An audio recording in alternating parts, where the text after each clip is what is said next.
Day, a right-hander, 5'10", 170 pounds from New England College. Wrapped up his sophomore season with the Pilgrims. Leads the team in appearances right now. 6 out of the bullpen.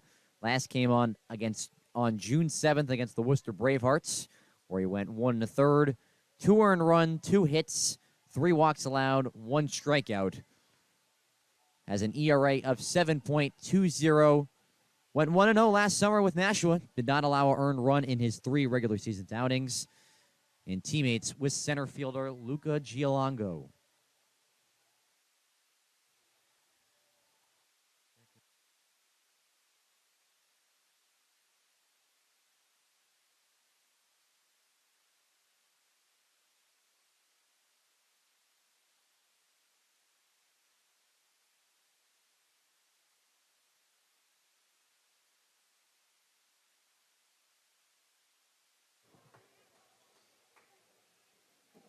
So as we return to action, it'll be Jake Miller on the mound. I should say at the dish. Chance to give the lead to Pittsfield, the first lead they'd have all game, as O'Day's first pitch is high and outside for a ball. Command has been the problem with Nashua, not just tonight, but for the whole season. Really got to find out what this team is made of in terms of their pitching staff.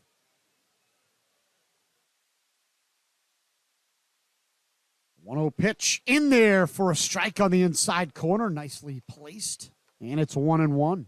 Corey O'Day's been the go-to guy for Kyle Jackson and his staff. As just mentioned, now leads the team with 6 appearances out of the pen.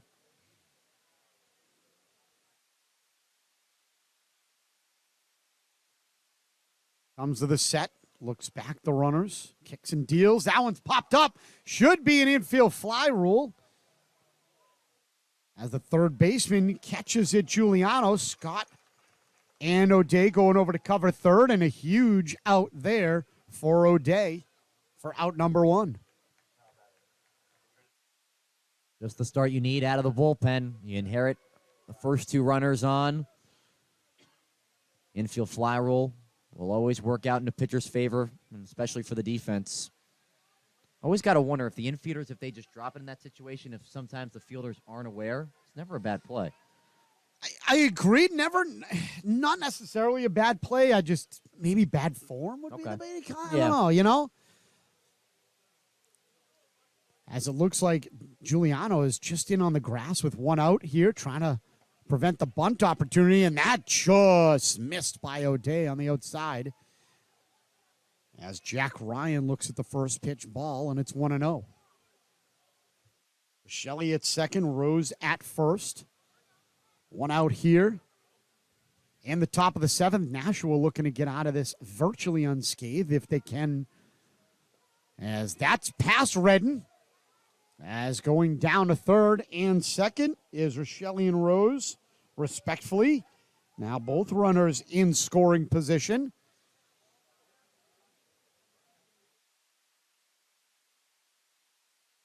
See how the defense shifts here. Now Figueroa may stay in on the grass. Double play taken off, and Giuliano was just behind the bag, now about even with the bag. At third, outfield, straightaway depth. One hits the outside corner for a strike. O'Day's loving that on the outside. And it's 2-1.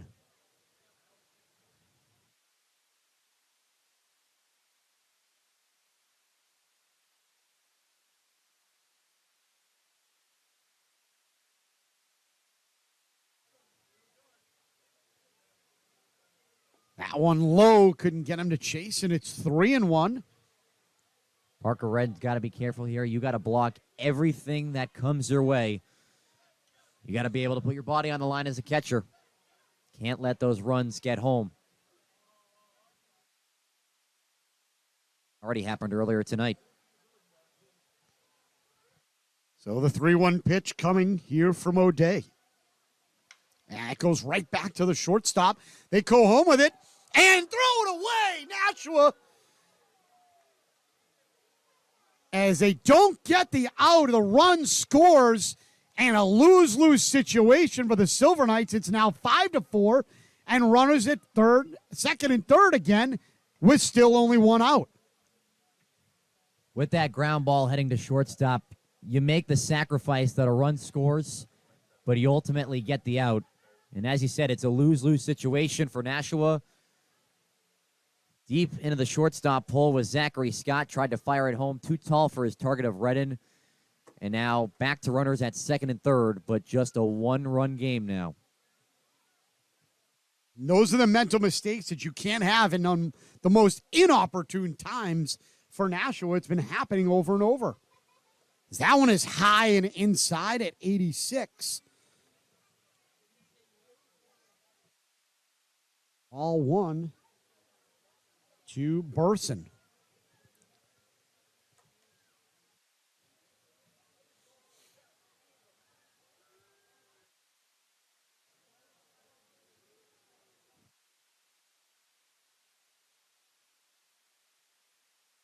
That one fouled back to the netting, and a count of 1-1.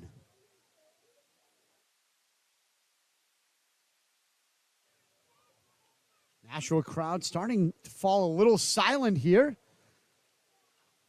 Edge trying to will this team to a victory here. Leading 5-4 with Pittsfield threatening. That one high, and it's 2-1.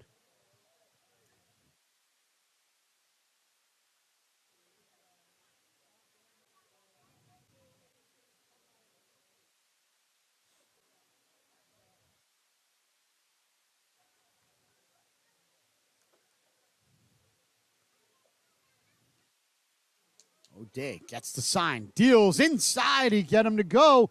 Yes, he went around. Of course he went around. I'm not sure what the argument was, and it's a 2-2 count.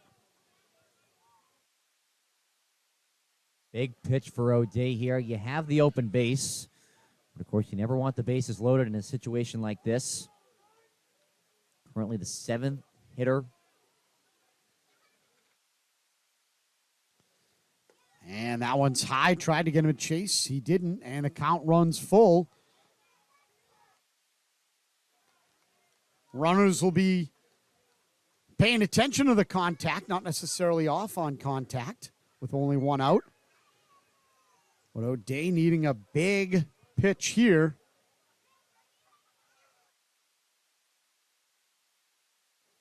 And that's popped up. Should be playable for Redden if it doesn't get completely out of play, and he can't catch it. Just off the tip of the glove.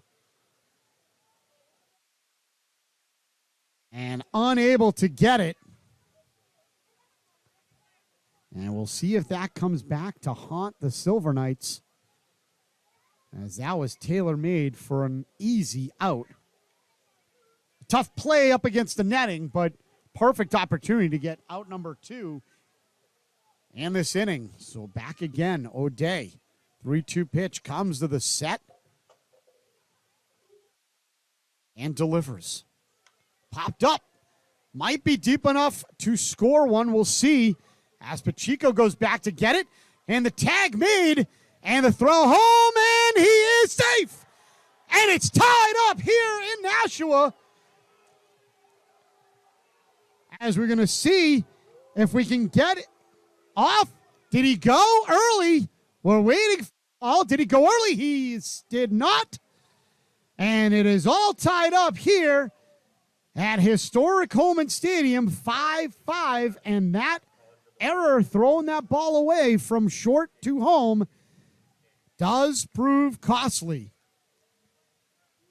Cedric Rose. While they will talk about this, about if he left early. But if he didn't, that was a really difficult decision. And the third base umpire just standing his ground. B-Mart wants to have a conversation. I don't know what the umpire is doing.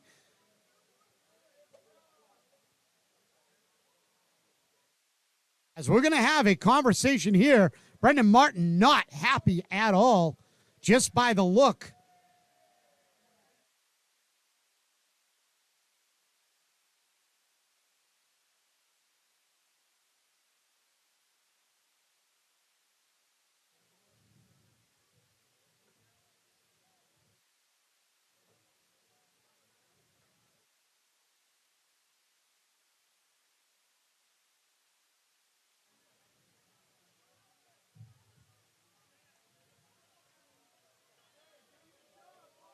As Brendan Martin, not happy, saying that was an awful call and a terrible call.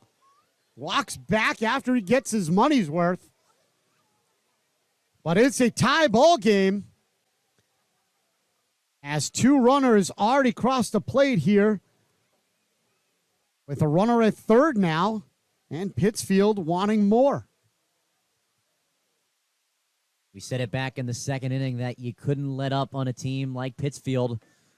And now here they are in a situation where back to all even at 5. The Nashua bullpen has not given any help to this situation. After Rue has left the game, he left the game at a 5-0 lead, and now it's all squared.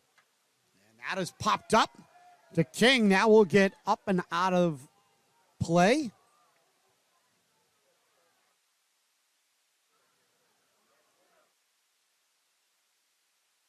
And it's quickly 0-2 here to King. But definitely got to credit Pittsfield. They didn't put their head down in that second inning going down 5-0. They've fought, scratched, crawled their way back in the 7th inning. These last 3 stretches of frames have been very impressive. And that one's fisted to the shortstop. Third baseman decides to pick it up in front of the shortstop. And it's safe. A run scores. And we get time called as Figueroa looks like he's hurt. And just a cavalcade of errors here for Nashua has ruined what was a perfectly good night early in the game at 5-0. Zachary Scott was charging in that ball from shortstop. Giuliano kind of cut in front of his face, made a throw that pushed Figueroa off the bag. And then King ran right into his glove as he was taken off the bag towards the first base line. The run scores, and Pittsfield has their first lead of the night in the 7th inning. No other way to put it. It's a killer. Goes down as an E5 on the errant throw. So a couple of errors in the inning give life back to Pittsfield, and they've taken their first lead of the game here in the top of the 7th with 3 runs already across the board and looking for more. As Gasper, he'll hit it into the hole, no chance, and an infield hit as the train keeps rolling for Pittsfield.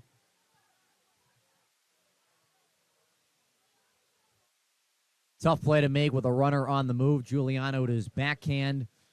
Scott to his backhand at shortstop. Decided not to make the jump throw and risk it back at first base. Just decides to keep it in his back pocket. Now runners at first and second. But wow, how's this game flipped on its head.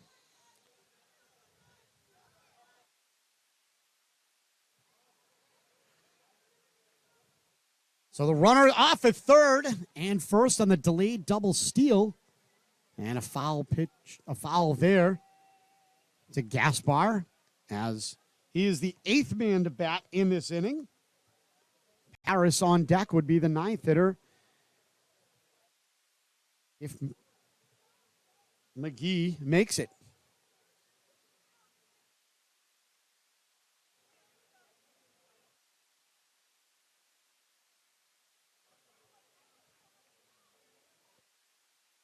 Ever since Rio left this ball game, the bullpen for Nashua has gone a combined 2 2/3, 4 hits allowed, 6 runs, 3 of them being earned, 4 free passes, and just 4 strikeouts.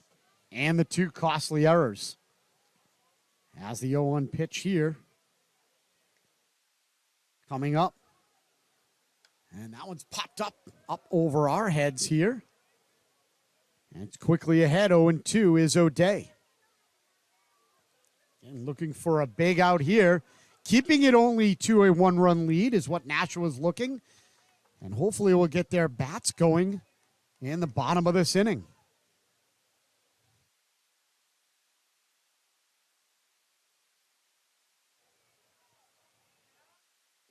And doesn't get the call. Did he go? He did not. And it's 1-2. Like the breaking ball there from O'Day. 2 straight fastballs to get 2 strikes off foul balls. Show him something a little different. Get him fishing in the dirt. Couldn't get him to chase you if he was back with the hard and heavy stuff now. And delayed steal there. As a runner at first stays, but another runner moves in up 90 feet in King. So now first and third with 2 outs and a 2-2 count here to McGee. Now Nashua's going to set their first and third defense here. The Silver Knights scored in this situation earlier in this game. Hopefully not getting a taste of their own medicine here.